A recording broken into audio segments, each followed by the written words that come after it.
Assalamualaikum dan selamat datang ke Zamizu Channel. Ya, kita bertemu lagi.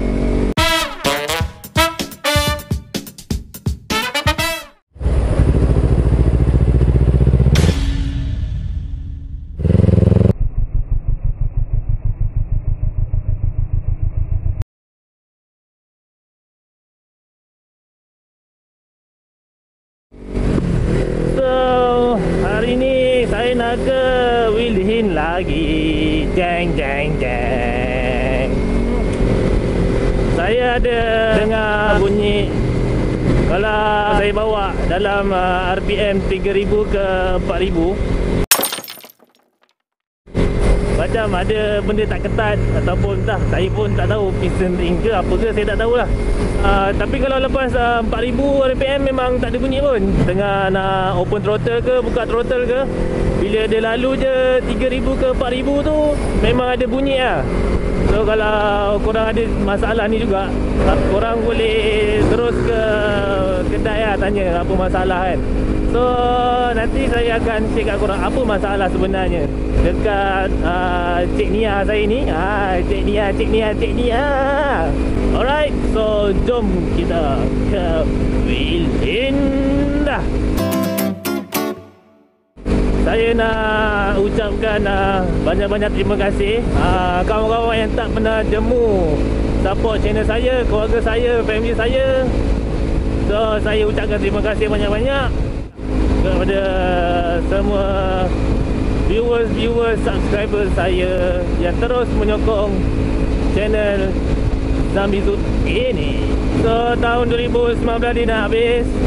Saya harap pada tahun depan channel saya ni terus berkembang, dan yang korang yang belum subscribe, korang tekan sekarang, korang subscribe dekat bawah tu.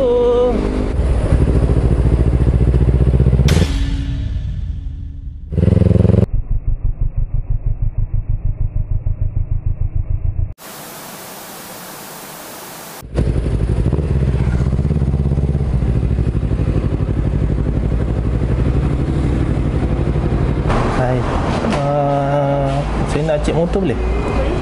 Dia ada bunyi macam, tak tahu dah bunyi apa. Ada bunyi lah. Ada bunyi lah, tapi tak tahu lah bunyi apa.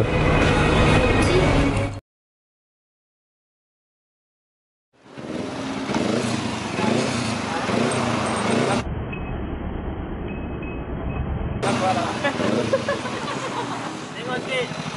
Terus ke apa dia? Alah.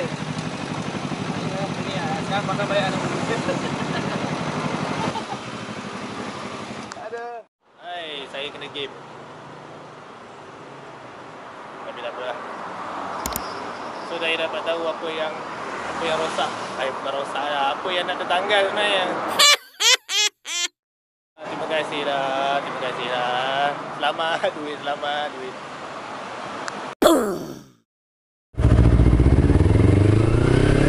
Okay guys, dah settle masalah. Masalahnya taklah besar sangat pun. Sebaiklah taklah major sangat. Saya ingat engine part ke apa ke kan. Rupa-rupanya skru slider saya terlonggar. Alhamdulillah lah. Tak makan modal yang besar sangat. So nak balik rumah lah. Ni pun hujan dah ni. So kita jumpa lagi di video seterusnya di tahun baru, dan hujan dah lebat weh. So kita jumpa lagi. Bye bye. Assalamualaikum.